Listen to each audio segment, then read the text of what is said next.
My name is Alex. I am 36 years old. I am an ordinary man who always believed that the most important thing in life is family. I did not dream of luxury. I did not chase millions. I wanted only one thing, to have a woman next to me who would love me as much as I love her, to have a home that I always want to return to have children who will grow up in love and care. I always believed that a happy marriage is about trust, mutual support, and respect. I was not a perfect man. I had my flaws. But one thing I can say for sure, I was always faithful to my wife. And I could never even imagine that she would be the one who would trample everything I believed in. I work as an engineer in a large construction company. The job is stable. The salary is good. I have never been a businessman or a venture capitalist. I just want to provide my family with everything they needed so that my wife wouldn't have to worry about the lack of money, so that the children would go to the best schools, so that our home would be warm and cozy. Every day, I got up at 6 in the morning, went to work, and returned around 7 in the evening. And the best reward for me was always the moment when I opened the door and heard my son's voice. "Dad, you're here." And my wife, Kate, greeted me with a smile, hugged and kissed me. I was sure that this happiness was forever. We've been together for 8 years. When I met Kate, I was 28 and she was 24. She was beautiful, blonde hair, brown eyes, a light smile that always lifted my spirits. I fell in love immediately. A year later, we got married. I thought she was the one, the only one. I had a son from my first marriage, Josh. His mother, my ex-wife, left me when he was only 2 years old. It was a difficult story. I couldn't come to my senses for a long time. But then Kate appeared. She accepted Josh as her own, and I was grateful to her for that. Kate worked as an interior designer. She often took orders remotely, sometimes traveling to meet with clients. I always supported her. When she wanted to open her own agency, I gave part of my savings so that she could take the first step. I wanted her to be happy. I believed that her success was my success. Our house was my pride. We bought it together, but I put my soul into it. I made a nursery for my son myself, arranged a garden, planted apple trees. I wanted this to be our family castle, a place where we would meet old age together. And I thought it would be so. I thought my life was a solid foundation that nothing would destroy. I was sure that Kate loved me as much as I loved her. I was sure that she was my support, that she would never betray me. But I was wrong, and that mistake cost me everything. Then, in those years, I was happy. I did not know that even then a mine had been planted under my house that would explode and blow my whole life to pieces. I did not know that the biggest blow I would receive was not from the enemy, but from those I loved the most. It always seemed to me that my life with Kate was the kind of life that many people dream of. We were the couple that others looked at and said, "This is true love. This is a strong family." I thought so too. I believed that I was lucky. Our everyday lives were simple, but they had warmth. I would get up early in the morning to make coffee for the two of us. Kate liked it strong with cream. I would put the cup on her bedside table, kiss her on the cheek, and go pick up my son from school. Then there was work. I was busy all day with projects, drawings, and meetings with contractors. Kate worked mostly at home. Sometimes she would go out to see clients. In the evenings, I would come home, often tired but happy, because I knew that someone was waiting for me at home. I would open the door and hear her voice. "Honey, are you home yet?" "Yes, honey." My son would run up and hug me. We would sit down and have dinner together. After dinner, we could watch a movie or just talk. It would seem that it was nothing special, but it was in these simple moments that I saw happiness. We often went out as a family to nature. Kate loved picnics. She would make sandwiches and salads, and I would grill meat. My son would play ball, run around the lawn, and laugh. I would look at them and think, I am the happiest man in the world.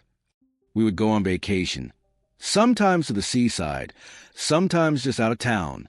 The main thing was that we were together, and it seemed to me that this would last forever. I trusted Kate completely. When she said, "I have a client meeting today, I'll be late," I would just say, "Okay, honey, good luck to you." When she went with her friends to bachelorette parties or just to the spa, I stayed with my son and was glad to be with him. I never checked her phone. I never asked unnecessary questions because I trusted her. Sometimes I caught myself thinking, what if it's all too perfect?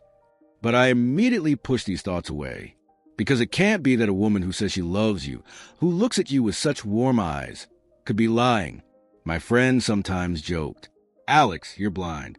All wives cheat on their husbands. People like Kate definitely have someone on the side. I laughed back, you're just jealous. I have a special woman. Everyone says that until they get caught. I didn't take those jokes seriously. I thought I was just luckier than others. Now I know that there were signals even then. She often sat on the phone when she thought I couldn't see. Sometimes I would come into the room and she would quickly block the screen. There were evenings when she would become cold, as if her thoughts were somewhere far away. But I didn't want to see it, because when you love, you close your eyes to the little things. You convince yourself that it's normal, that everything is fine. I lived in this illusion, and I didn't notice how it started to crack. Now I know, if it seems to you that something is wrong, it already means that something is wrong. But then I was blind, and I allowed this blindness to make me vulnerable. I was sure that I lived in a happy family, but in reality, I was already standing on the edge of the abyss, and one step, and everything would collapse. But I didn't know it yet. I believed, I loved, and that became my biggest mistake. The day Kate told me she was pregnant, I remember every detail. It was a warm spring evening. I got home later than usual. There was traffic, and I also stayed at the store, buying ice cream for my son. When I entered the house, I immediately felt something special. The lights were dim, a candle was burning on the table, and something delicious smelled. Kate was standing by the stove, smiling. What's the reason? I asked, taking off my jacket. I just wanted to do something nice, she replied, but I could see that she was glowing from the inside. I felt warm. I thought that maybe we really were going through a new stage, the one when love becomes even stronger. I hugged her from behind, kissed her neck, and we sat down to dinner. During dessert, she suddenly took my hand. Alex, I have news. I saw something special in her eyes, like joy mixed with excitement. I'm pregnant. I froze. For a second, I didn't even believe it, and then a wave of happiness washed over me. Really? Are you kidding? No. I've been to the doctor. It's been 6 weeks. I took her face in my hands and kissed her. I couldn't hold back the tears. This was the news I'd wanted for a long time. I'd always dreamed of a big family. Yes, I already had a son, Josh, and I love him very much, but he was from my first marriage. I wanted a child that would be ours and Kate's, our continuation. I imagined us walking together, me holding her hand and the baby running ahead. I thought this would be our new stage, an even stronger connection, even more love. That evening we talked for a long time about the future. Kate told me how she already imagined the nursery, what wallpaper she wanted, how she would arrange the crib. I listened to her and was ready to give her everything I had. If only she were happy. If only our child would grow in love. I put my hand on her stomach, leaned my ear, as if I could already hear life there. And it seemed to me that I was the happiest man in the world. The following weeks, I walked as if on wings. I got up earlier, made breakfast, did not let Kate strain. I bought fruit vitamins, asked the doctor what my pregnant wife needed. I worked even harder, took on additional projects, because I wanted us to have everything. I dreamed of holding our baby in my arms in a few months. I saw that Kate sometimes looked tired or thoughtful. Sometimes she was abrupt, irritated by little things. But I wrote it off as hormones, pregnancy. I tolerated it, I understood, because I thought it was normal. Because I loved her. I should have noticed something even then. There was one moment. Maybe it was a little thing, but now I understand that that was when my intuition should have worked. One day, when we were lying in bed, I put my hand on her stomach and said, "This is our little miracle." Kate flinched. It was as if she felt uneasy. But she quickly pulled herself together and smiled. I didn't understand anything at the time. I was blinded by happiness. But now I know that was the first signal. The first crack in the illusion that I took for happiness. I didn't see it then. And probably that's why everything turned out the way it did. I will always remember that period in two ways. For me, it was a time of hopes, dreams, plans. And for her, as it turned out later, it was a time of fear. She was afraid that her deception would be exposed, that I would find out the truth, that her perfect plan would fail. But then I was blind. Then I simply loved. And I was ready to give everything for this love. I didn't know yet that I was already losing her. 3 months had passed since Kate told me she was pregnant. They had seemed like happy months. She had become more gentle, and I had surrounded her with care. I had taken her to the doctor, gone to all the checkups, listened to the heartbeat of our unborn child. I hadn't missed a single detail. I was the man who, it seemed to me, was doing everything right. But it was at this time that the first shadow of doubt had appeared in my life. At that time, I didn't know that this was just a beginning. It was a normal work day. I left the office a little early and decided to stop by the supermarket to buy Kate's favorite yogurts. She kept asking me to bring them. She wanted these with strawberries. I had already left the store when the phone rang. It was my friend Brian. We worked together for several years. He often came to our house. We went fishing together. Alex, hello. Are you in town today? Yes, just from the store. What? Sorry, maybe I misunderstood something. Speak up, don't drag. I happened to see Kate today. I smiled. And what's the big deal? She wasn't alone. My heart sank. I tried to brush it off, but there was something strange in Brian's voice. And what? She was with some man. They were sitting in a cafe, very close. He whispered something to her, and she laughed. Maybe the client? Maybe? Sorry if I'm wrong. I just thought I'd say it. I hung up, but the residue remained. I arrived home. Kate was smiling as always, hugging me, kissing me. I looked into her eyes and thought, could she? It's Kate. My Kate. No, that's nonsense. But a small crack had already appeared, and it began to grow. That evening I couldn't resist and asked, Honey, were you in a meeting today? Yes, with a client in the center. And who is it? A new client, an apartment project. I told you. Ah, yes, exactly. I looked at her, trying to see anything suspicious, but she was calm, as always. I decided that I was just fooling myself, that Brian had made something up, that I was a fool who was getting jealous for no reason. I forced myself to believe that everything was fine, but even then I began to pay attention to the little things. I noticed that Kate was taking her phone with her more often, even into the bathroom. She used to just leave it on the table. Now it was always with her. I started to catch her eyes when she got a message. It was a brief flash in her eyes, joy, or maybe excitement. But I convinced myself that it was because of the pregnancy, because of hormones. One day, I overheard a snippet of her conversation. She was standing in the kitchen, thinking I was in the garage. Yes, my love, everything is fine. He doesn't suspect anything. I froze. I felt a coldness in my chest.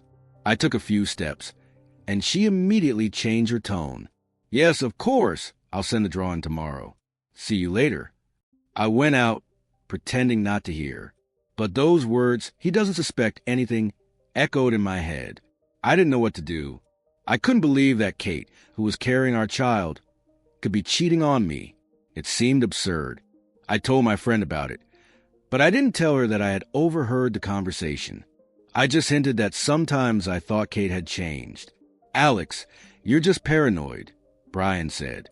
Pregnant women are like that. They need more attention, more love. I tried to believe him. I really wanted to believe him, but something was poisoning me from the inside. I began to feel fear, a fear I had never known before. I was afraid that my family, which I had cherished so much, might fall apart, that everything I believed in would turn out to be a lie. This fear took hold of me like poison, and I couldn't shake it. I didn't know then that this was just the beginning, that the worst was yet to come. But I was no longer the happy man I had been before. I had become different. I had become a man who was beginning to suspect. I will always remember that day. No matter how strong we men try to be, there are times when something inside you breaks, and there's no going back. That day was exactly that for me. The day my happy life finally fell apart. It was a Saturday morning. I decided to stay home, help Kate with the housework. We had breakfast, laughed, discussed what wallpaper to choose for the nursery. She was, as always, smiling and gentle. That morning I thought again, maybe I'm really cheating on myself. Maybe it's just my jealousy and fear. Maybe I'm an idiot who suspects the person carrying our child. I wanted to forget about my suspicions. I wanted to regain that sense of peace that I had before. But after a few hours, I realized that there was no going back. At noon, Kate said she needed to go to her friend Laura's.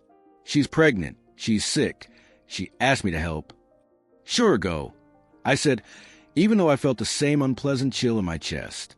She went to the bathroom to get ready, leaving her phone on the kitchen table. It was the first time in months that I'd seen her phone unattended. I sat at the table, staring at that black screen and fighting with myself. I'd never gone into her phone. Never. Because I believed. But something inside me snapped. I picked up the phone. My hands were shaking. I swiped my finger across the screen, the password. I tried her date of birth. It didn't work. My date. It didn't work either. My wedding date. It didn't work again. I was about to put the phone back down when it suddenly vibrated. A message came in, and what I saw made my heart stop. I love you, my sunshine. Just a little longer and we'll be together. You're Tom. I sat and stared at these words. I must have reread them a dozen times. I couldn't believe it. It seemed to me that this was some kind of misunderstanding, a dream. Tom? I only knew one Tom. We worked together a few years ago. Then he quit. I think he moved. We weren't friends, but we sometimes saw each other at corporate events, crossed paths on business. And now I'm reading this message. I love you. We'll be together. I heard the faucet turn on in the bathroom. Kate was supposed to come out in a minute. I quickly put the phone back where it was. But I wasn't myself anymore. I sat there, staring at the table, and the only phrase in my head was, I love you, my love. When Kate left, I tried to stay calm. Are you leaving already? Yes. Laura said she was feeling better, but I still wanted to visit. She leaned over and kissed me on the cheek, and I felt myself being turned inside out. Her lips, kissing mine, were saying to another, I love you. I followed her eyes as she left, and for the first time in a long time, I didn't feel warm. I felt only cold. I sat in the same position for almost an hour. The only thoughts in my head were, maybe this is a mistake, maybe this is a joke, maybe I misunderstood something. But I knew it wasn't a joke, and I knew it was true. I couldn't fool myself anymore. I didn't want to check my phone again. I was afraid. I was afraid to see more of the truth. But at the same time, I already knew it. When Kate came back, I was quieter than ever. I didn't start a fuss. I didn't ask, who is Tom? I just kept quiet. And for the first time, I realized that our marriage wasn't the same anymore, that I no longer trusted her, that everything I had built over the years might be a lie. But I didn't know yet that this was just the tip of the iceberg, that the scariest thing was ahead. I didn't know yet that this child I was waiting for so long might not be mine. This thought came to me later, and I realized I've been betrayed, I've been used, and I'm going to pay them for it. After that incident with the message, I was no longer the Alex I had been. I became different. I became a man who began to live a double life. On the outside, I remained a loving husband and a caring father. I kissed Kate, brought her breakfast in bed, went with her to ultrasounds, listened to the baby's heartbeat. And inside, a poison was eating away at me inside. Suspicion grew into certainty. And every day I felt that I needed the truth. I needed the truth, no matter how scary it was. Kate gave birth to a daughter. Small, beautiful, with blonde hair. I held this little girl in my arms and felt something strange. I wanted to love her, but somewhere deep down, I already felt that she was not mine. I tried to push these thoughts away, to convince myself that they were my fantasies. But every time I looked at the child's face, I remembered that message. I love you, my sunshine. And I saw in this little girl not only a part Kate, but also someone else. Someone I hated, although I didn't even know for sure who it was yet. I decided to take the DNA test. It was the hardest decision of my life. I was afraid. I was afraid that my intuition was not wrong. I was afraid that I really was raising someone else's child, but even more afraid of living in the unknown. One morning, when Kate went to the beauty salon, I stayed home with my daughter. I took a swab and ran it along the inside of the little girl's cheek. Then I carefully packed everything in an envelope. I was shaking. I felt like I was stealing something from this child, like I was betraying her. But I had to do it. I had to know the truth. I mailed the test to a private lab. I was told the results would be in a week. That week was the worst week of my life. I barely slept, hardly ate. I went to work like a robot, came home and looked at this little girl, and it felt like she wasn't mine anymore, that I was looking at proof of betrayal. Kate didn't notice my condition. She was happy, or pretended to be. She thought I didn't know anything, and that was the most painful thing. When the results came, I was sitting in my car outside the post office. I had the envelope in my hands. I was afraid to open it. This was the moment when your life could change forever. I tore open the envelope. I pulled out a piece of paper and read, probability of paternity, 0%. I read it again and again, but the numbers didn't change. 0. This is not my child. I sat in the car, looking at this piece of paper, and I felt nothing. No anger, no pain, just emptiness. I thought I had prepared myself for this, that I was ready to hear the truth. But I was wrong. No suspicions, no doubts can prepare a man for the fact that the child he thought was his was not his. I sat there thinking, my life is a lie. Everything I built, everything I believed in is a lie.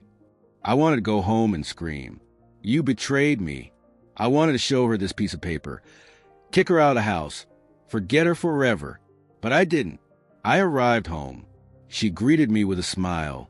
Honey, you're just in time. I just put the baby to bed. I looked at her, and for the first time in my life, I understood. I'm going to play. I'm going to pretend I don't know anything. I'm going to wait, and I'm going to destroy her. That day, something died in me. Love, trust, respect. All of that was left in the past. Instead, something else was born. Something cold. Something dark. Something that drove me forward with only one goal: revenge. I looked at this woman who had been my wife yesterday. Now she was my enemy. An enemy who thought he had won. But she didn't know that I had already started my game. And in this game, only I would emerge victorious. I returned home that evening, knowing the truth. That piece of paper from the lab that said probability of paternity, 0%, burned my pocket. But it burned my soul even more. I stood on the threshold of my house, looking at it. The house I had built with my own hands. The house that was supposed to be a fortress for my family. And now I knew that inside that fortress sat a traitor, the woman who had destroyed everything. I could have left. I could have walked in, thrown that paper in her face, kicked her out, taken my son, and started a new life. But I didn't. Why? Because I was no longer the man who just ran away. I decided that she would pay for everything, and I would make it so that she would remember that payment for the rest of her life. I entered the house. Kate was sitting on the couch, holding her daughter in her arms. She looked up and smiled. Honey, you're just in time. She just fell asleep. I sat down next to her. I looked at this little girl, and I felt the pain, because as cruel as it was, I knew she wasn't mine. I stroked her head, and my heart was breaking. This child wasn't to blame. It was her mother's fault. But I had already decided. I'll stay, and I'll wait for my time. That night, I didn't sleep. I lay in bed, and Kate slept next to me, snuggled up against me. I could hear her even breathing. I looked at the ceiling and planned. I knew that if I did everything now, she would leave. He would take half the house, the money, and even demand child support for a daughter who wasn't mine. But the worst part was that she would go to Tom, and she would be happy. My suffering would be just an episode for them, after which they would live together. I couldn't let that happen. I decided, I'll pretend. I'll play the role of the perfect husband. I'll make them feel like they won. And then I'll make them lose everything. The next day I came to work, but my mind was far away. I couldn't focus on the drawings and plans. I had that DNA test in my head. I imagined Kate and Tom laughing behind my back. How they might be planning together how to divide my house, my money, how they would talk about me as a fool who suspected nothing. And that gave me strength. I didn't want to just leave anymore. I wanted them both to suffer, for their lives to fall apart just like they had fallen apart mine. I started studying the law, learn about the divorce procedure, the division of property, parental rights. I talked to a lawyer, but I didn't reveal all my cards to him. I was just interested in what if. I realized that my main weapon was time. If I prepared myself properly, I would be left with the house, the business, my son, and Kate would be left with nothing. And I was ready to wait at least a year, at least 2. I had already seen this picture in my head. She stand on the threshold with a suitcase, no money, no home. Her lover disappears as soon as he no longer needs her. And she understands that she has lost everything, that I have won. This picture became my goal, and I was ready to do anything to make it a reality. I started acting. I decided that I would no longer just wait. I started collecting evidence. Every little thing. I installed hidden cameras in the house. I learned to discreetly duplicate her correspondence. I made sure that she did not suspect that I knew anything. I played the role of the perfect man every day. Sometimes I wanted to scream when she kissed me, but I endured because I knew the longer I endured, the more painful her fall would be. The days passed. I became cold. I was no longer the Alex who believed in love. I never looked at women the same way again. I never trusted the way I trusted Kate again. I became different. And this new version of me was not created out of love, but out of pain.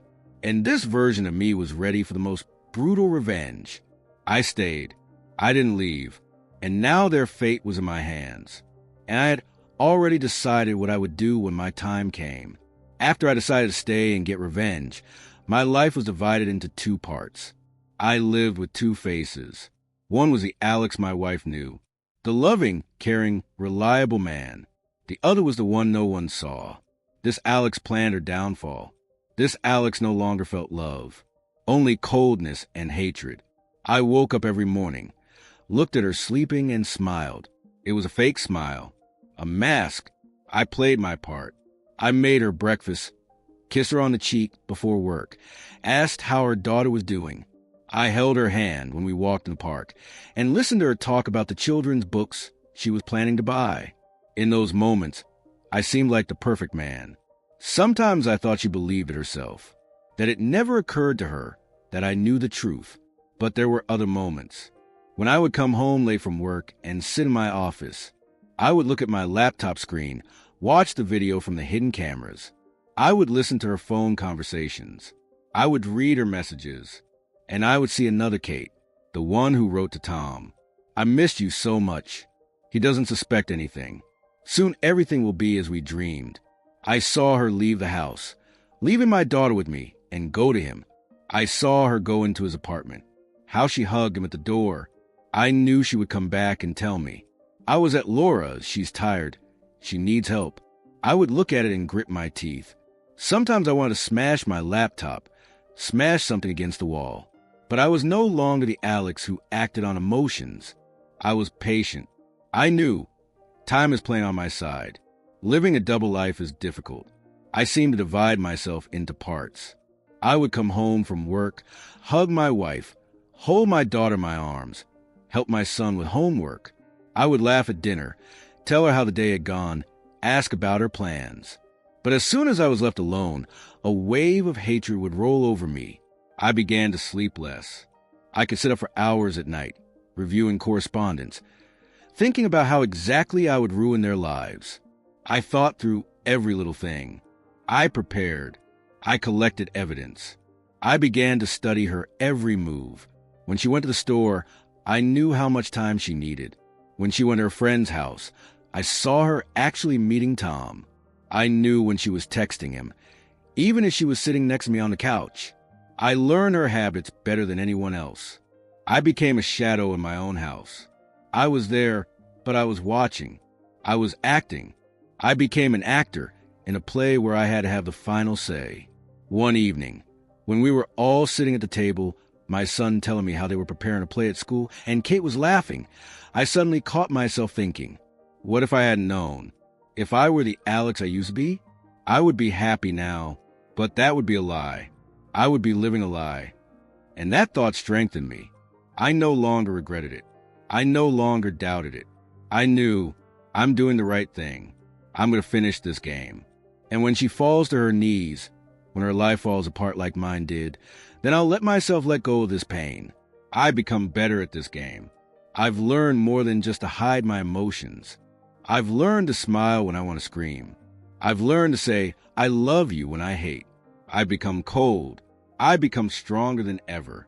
And every time Kate fell asleep next to me, thinking her secret was safe, I'd look up at the ceiling and smile. Because I knew I've already won. I've just been waiting for that victory to be declared. Living with an enemy under one roof is hard, but it's even harder to live knowing that your enemy still thinks you love him. I endured. I waited. And every day that she believed she had everything under control brought her closer to collapse. I became a person who would no longer be stopped. I became someone who no longer forgives. I had known the name of the one who had ruined my life for a long time. Tom. I read this name in that message that burned my whole heart to the ground. I love you, my sunshine. Just a little longer and we'll be together. But then it was just a name. I wasn't sure who this Tom was. After all, there were thousands of Toms in the world. I could guess, but I wanted to know for sure. I needed a specific person who I could shoot accurately and without regret. I started with old acquaintances. First, I remembered our mutual acquaintance Tom, with whom we worked several years ago, but we had lost touch a long time ago. I didn't even know if he was in our city, but something inside me told me it was him. Intuition, maybe because I remembered how, back when we were together, he always made nice jokes with Kate at corporate parties. I didn't pay much attention to it then. I was that naive man who trusts everyone. I thought that a wife is sacred, that a colleague is a friend. I didn't know then that the biggest stabs in the back are those you let get close to. I started looking for Tom. Social media became my weapon. I found his page. He was still in our city. He worked in a construction company, not far from my office. And most importantly, in one of the photos, he had my wife. In the comments under the photo, a colleague of his wrote, "A nice couple, but the wife doesn't seem to be yours." Tom replied jokingly, "For now." I read it and felt my heart clench. I wanted to scream, but I just took a deep breath and said to myself, "Calm down, Alex. This is just part of your plan." Now I knew his face. I knew where he worked. I knew who he was. And most importantly, I knew he didn't know I was already following him. I started following him. Sometimes I would drive past his office. I would see him coming out, laughing with his colleagues. I would imagine him telling them about his girlfriend, how they were cheating on her husband. I would imagine him talking about me, calling me a fool, and that gave me strength. I followed his social media. I would see when he went to the gym, where he ate lunch, where he went on weekends. I knew more about him than he did. I knew his every habit. I knew he liked beer after work, that he went to the pool table every Saturday, that he sometimes participated in amateur motorcycle races. I studied him like a predator studies its prey. A few weeks later, I received the main piece of evidence. Kate said she was going to her friend Laura's. I already knew what that meant. I followed her. I was careful, kept my distance. I didn't want her to see me. She parked outside the house that I had already seen in the photo on Tom's social media. I waited 15 minutes, half an hour, an hour. I knew she was there. I knew they were together. And I knew that when I opened the door for them, I would see something that would break me completely. But I didn't. I just sat there and waited. I filmed her coming in on my phone. That was enough. I already had everything I needed. When she got home that night, I made dinner. I was kind, as always. I listened to her talk about Laura. As they drank tea, as they discussed strollers, I nodded, smiled, and I saw the video of her walking into Tom's house in front of my eyes. I was already one step ahead. I knew she thought I didn't know anything.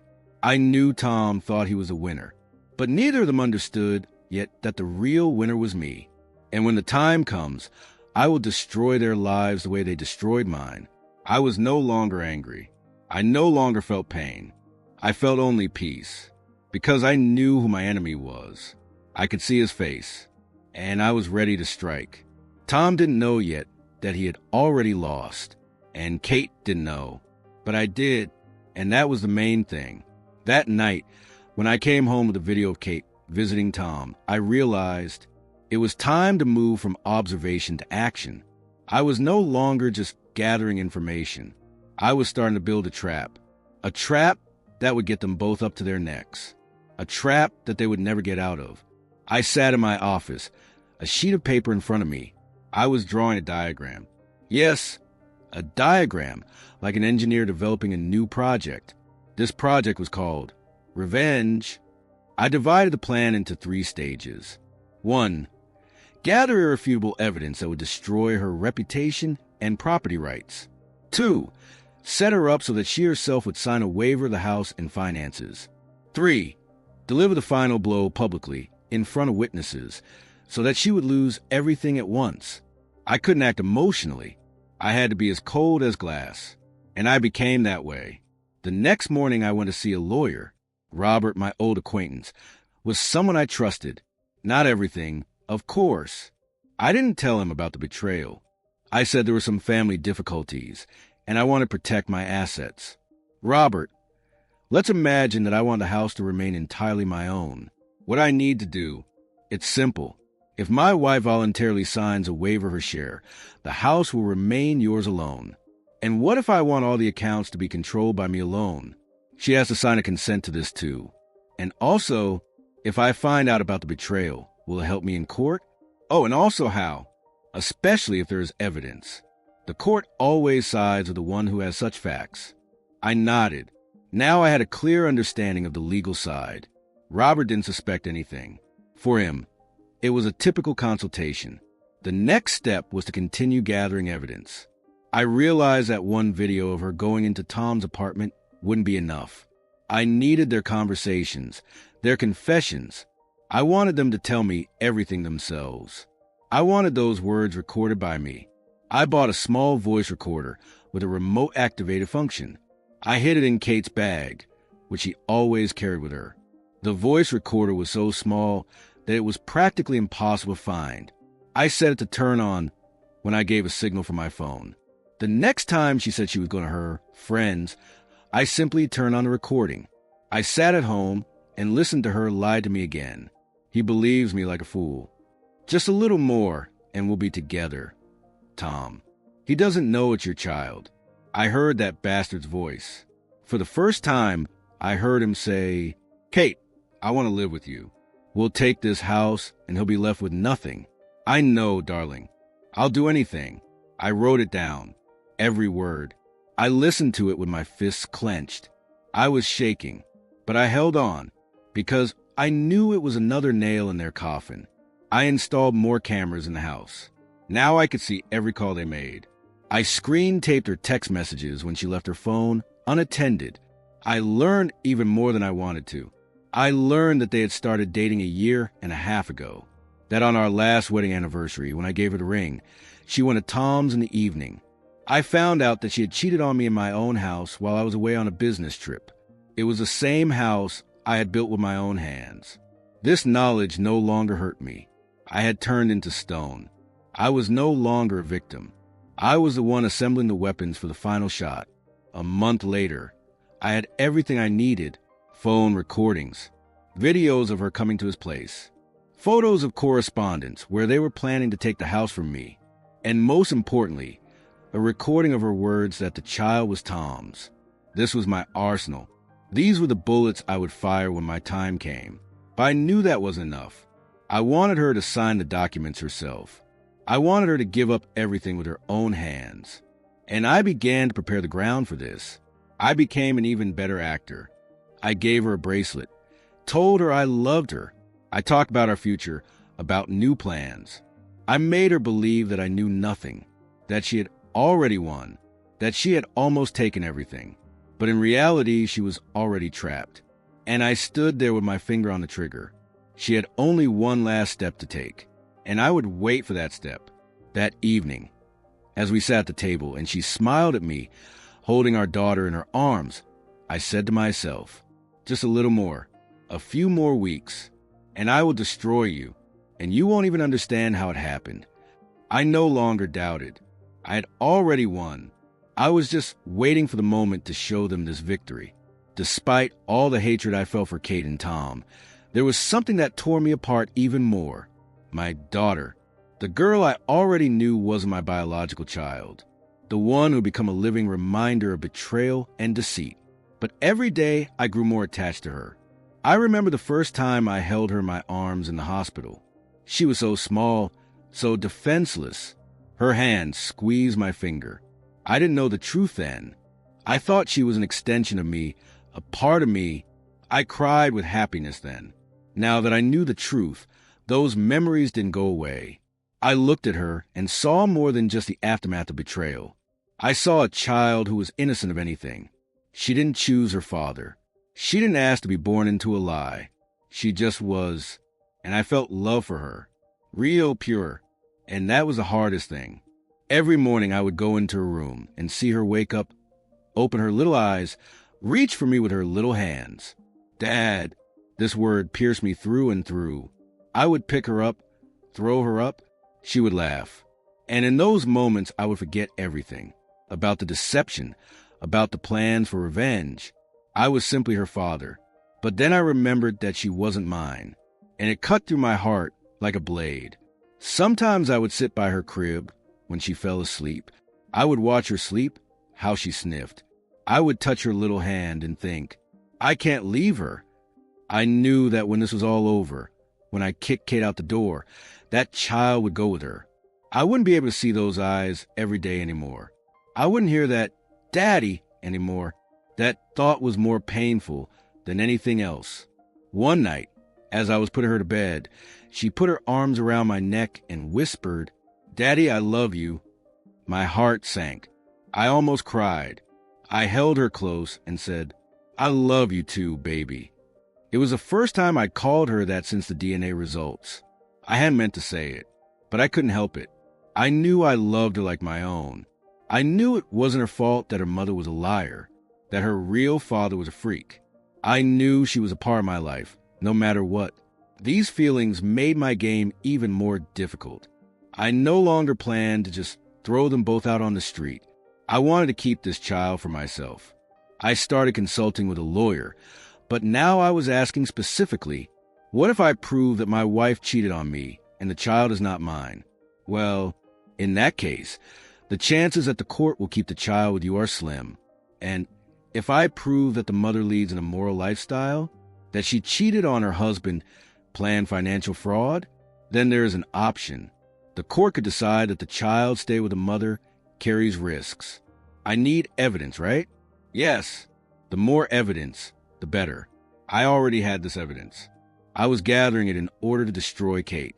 And now that same evidence could help me keep my daughter, I decided I will fight for this child. I will not let her grow up with a mother who betrayed her family. I will not give her to that bastard, Tom. I will raise her myself. This was a new twist in my plan. Now it was more than revenge. It was a fight to save this little girl from a life of lies. I continued to play the role of the perfect husband. But now I knew that my goal was not just to punish Kate.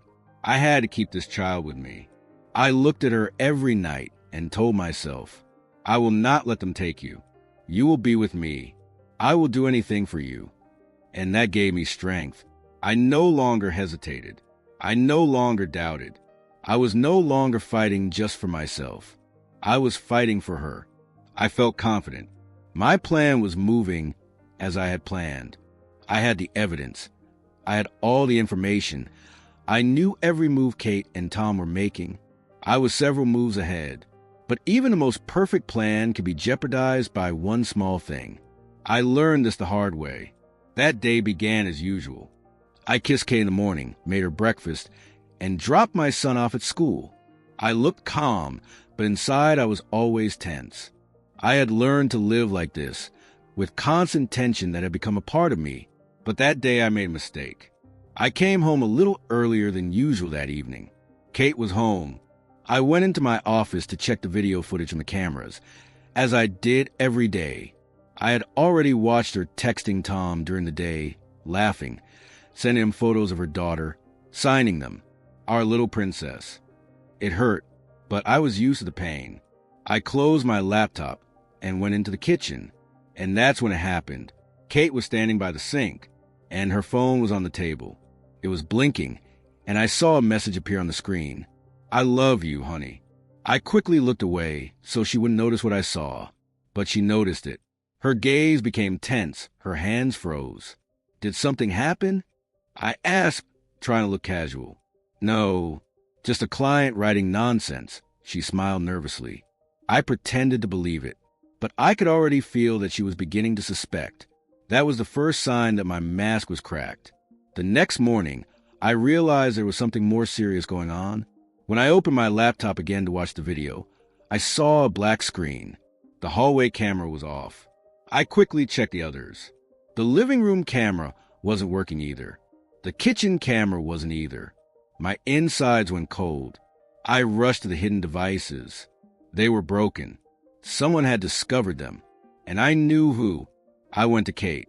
She was sitting in the living room, flipping through a magazine. I was calm on the outside, but inside I was shaking. "Honey, did you do anything to the outlets? My cameras are acting up." She looked up. I could see the fear in them. She tried to hide it, but I was too experienced at this game. "No, I didn't touch anything," she answered too quickly. Strange. Maybe something with the electricity. I smiled, but I already knew she understood something. Or guessed. Maybe she found one of the cameras. Maybe she just felt that I was watching. But the fact remained a fact. My control began to weaken. It was the first night in a long time when I could not sleep. I lay and thought, what to do? If she already suspected something, she can start acting faster. Maybe she is already preparing the documents to take the house. Maybe she is already persuading Tom to move in with him sooner. These thoughts choked me. I understood that everything I had been building for months could collapse because of one mistake. The next day I made a decision. I could not risk it. I restored the cameras, but already installed them more covertly. I placed 2 more microphones in the places where she usually spoke on the phone. And most importantly, I decided to speed up the final part of my plan. I couldn't afford to wait months. I had to make her take the fatal step. I had to end this game before she guessed everything. I had become the perfect husband again, but this time I was even more gentle, even more attentive. I started talking about our future. I suggested, let's decorate the house just for you. What? She almost dropped her cup. It'll just be calmer that way. If something happens to me, you'll be protected. Oh, my dear, you're so wonderful. I saw her eyes light up. She believed that I really didn't suspect anything, and that was my victory. I sped up the trap. I didn't wait any longer. I made her believe that she had already won, and that belief became her sentence. That evening I sat in my office and looked at the photo of my daughter. I knew that it would soon be over, that I would either win or lose. But either way, I couldn't go back. I stared at the photo and whispered, I will keep you. I will not let them take you. I will win this war, at any cost.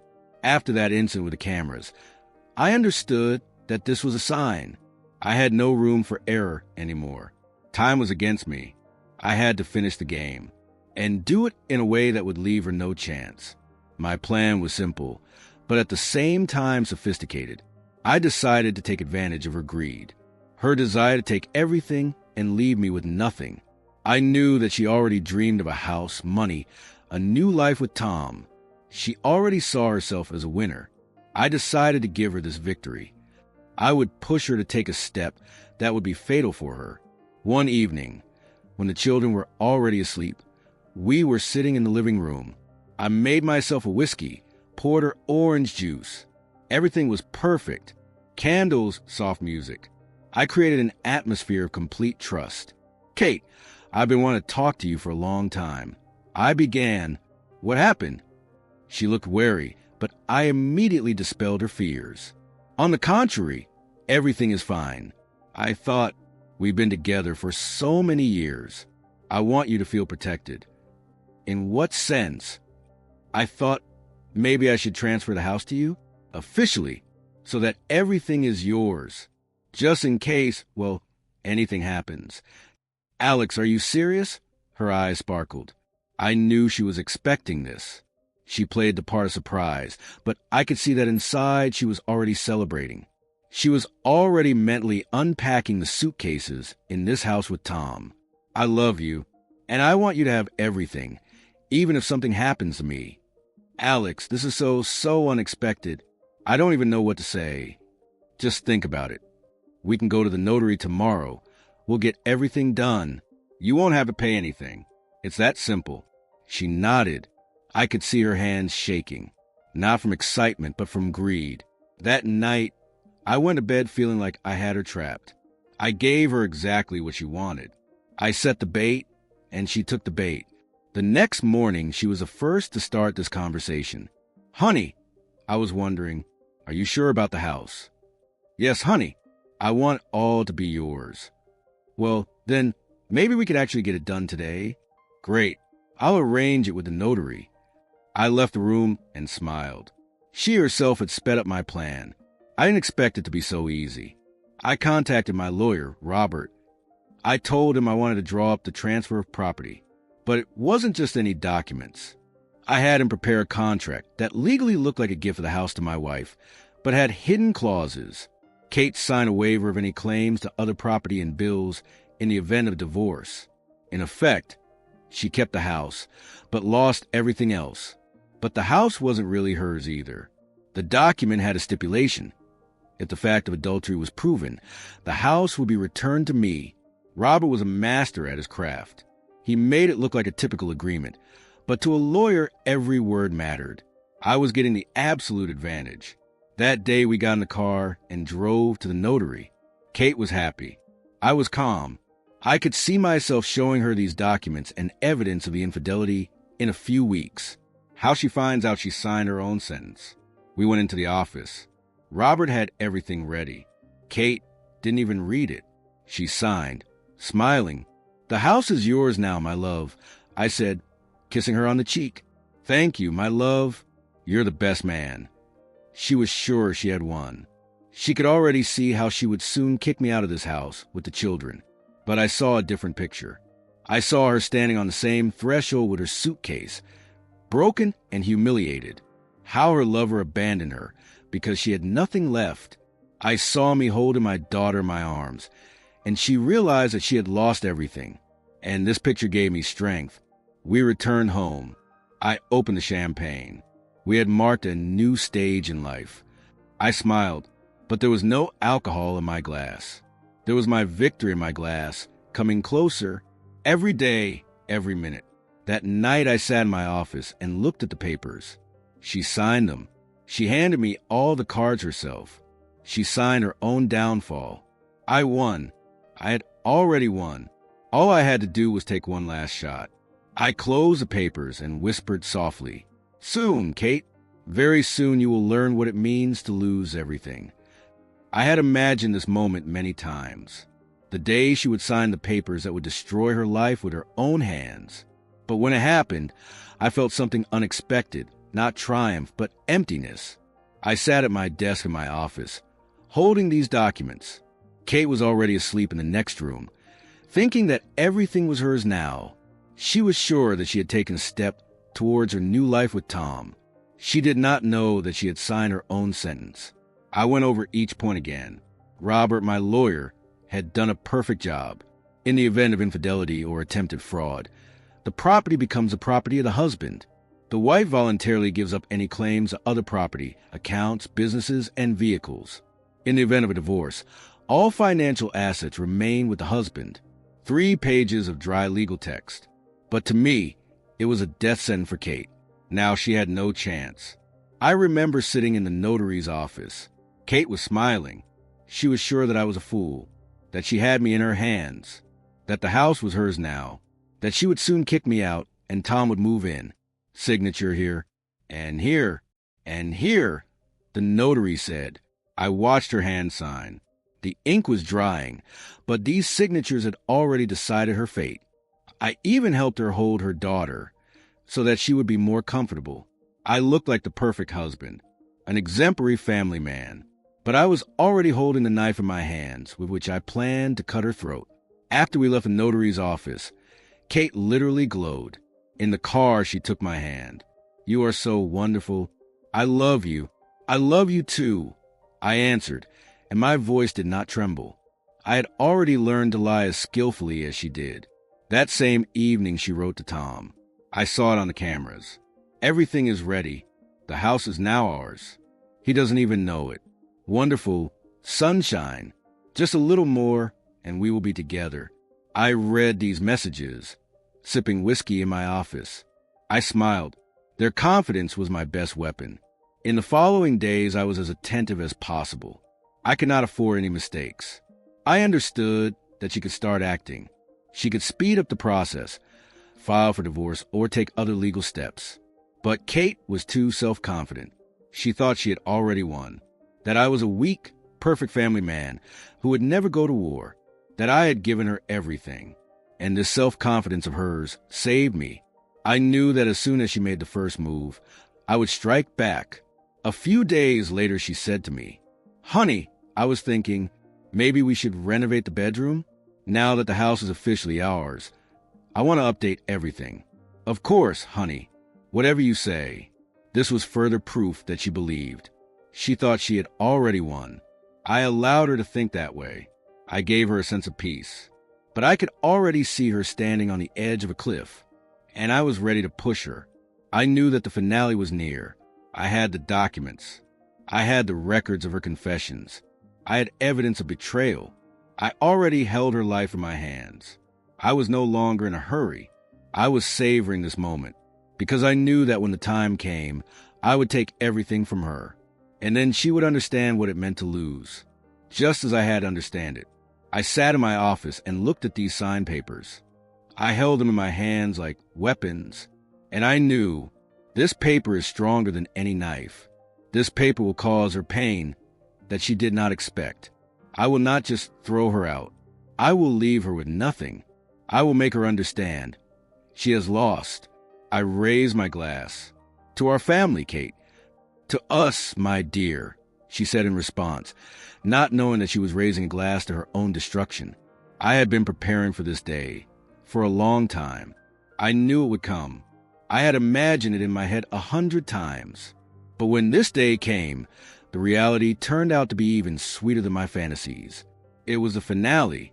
This was the moment when I would tear off the mask, when the whole truth would come out, when her world would crumble right before my eyes. I had been waiting for this day for months, and I was ready to make everything perfect. I chose Saturday, a day when everyone was home. I wanted this performance to have an audience, so that Kate could not escape, so that she would feel shame, so that her fall would be witnessed by those who thought we were the perfect family. I invited my parents. I invited her mother. I invited our friend Brian, who was a witness at our wedding. Even the neighbors were home, behind the fence. I knew they would hear everything. I had created the perfect arena for her humiliation. I said I wanted to have a family dinner to celebrate the decoration of the house and the new stage in our lives. Kate was beaming. She thought it was her triumph. She believed she had already won. I had cooked everything myself. I had roasted the chicken, made the salads, set the table. I looked happy. But inside me, there was only one word beating: the finale. Everyone gathered. They laughed, ate, drank wine. Kate sat next to me, holding my hand. Her mother was saying, "I'm so glad you decorated the house. Now everything will be even better for you." "Yes, Mom," Kate said. "Now everything is ours." I sipped my wine and stood up. "I'm glad we're all here." I want to make a little announcement. Alex, what are you up to? Kate smiled. You'll find out soon, my love. I went into the office and came back with a folder. Everyone looked at me with interest. I slowly took out the documents from the folder, the same ones she had signed, the same ones that had become her sentence. Do you remember signing these papers? I turned to Kate. Yes, these are the documents for the house. Exactly. But not only that, her smile disappeared.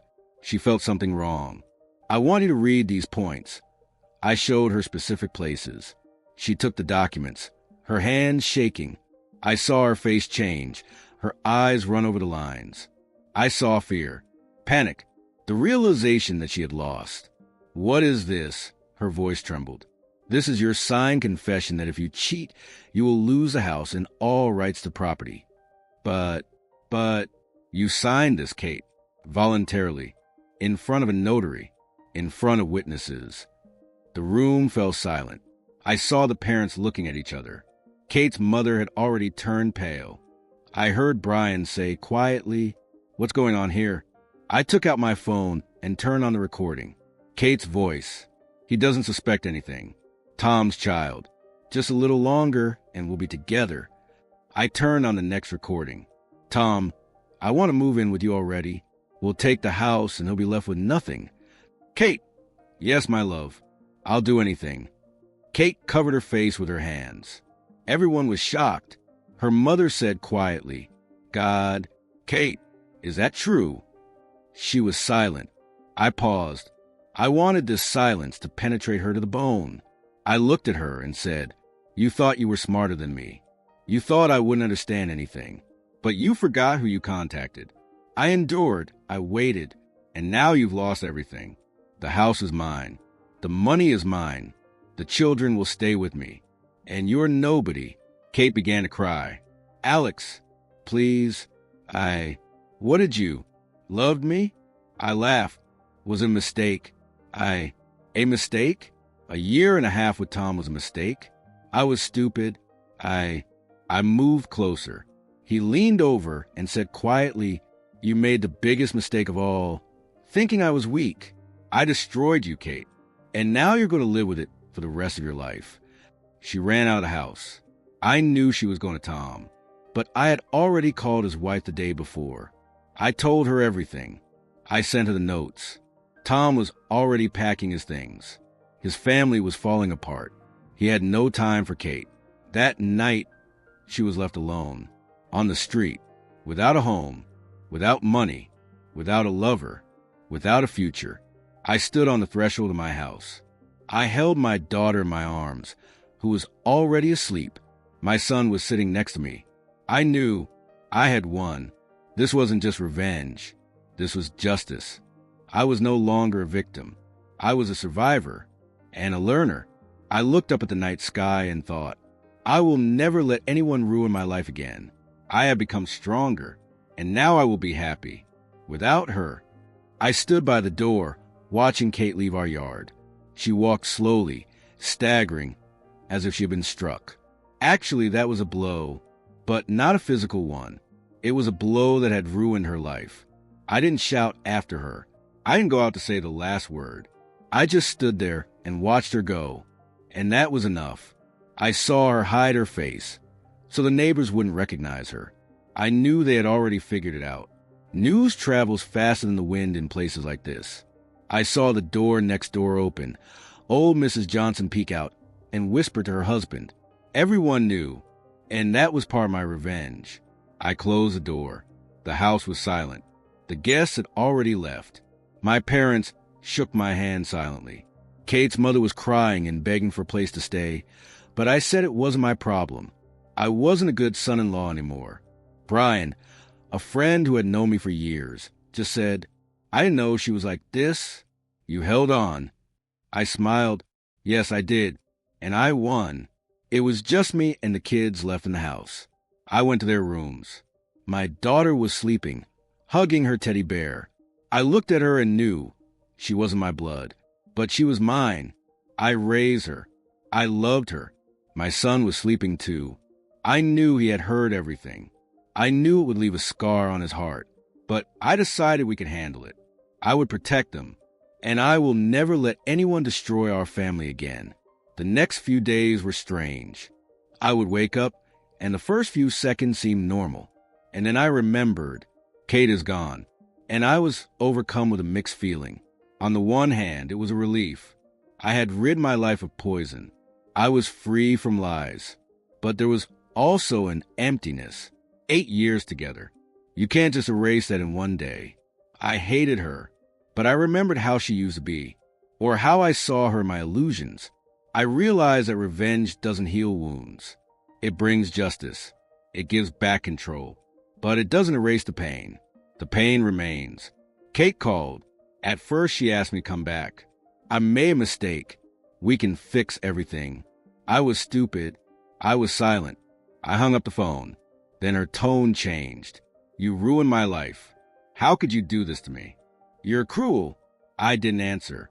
I listened to those voicemails and just deleted them. She was no longer a part of my life. Tom tried to contact me too. His wife kicked him out of the house after I sent her all the evidence. He lost his family, his job, his reputation. His traitorous fame had already spread throughout the city. He had become someone his colleagues and friends turned away from. Alex, we need to talk. Forget that I exist, Tom. I answered and hung up the phone. I no longer cared about his fate. I got what I deserved.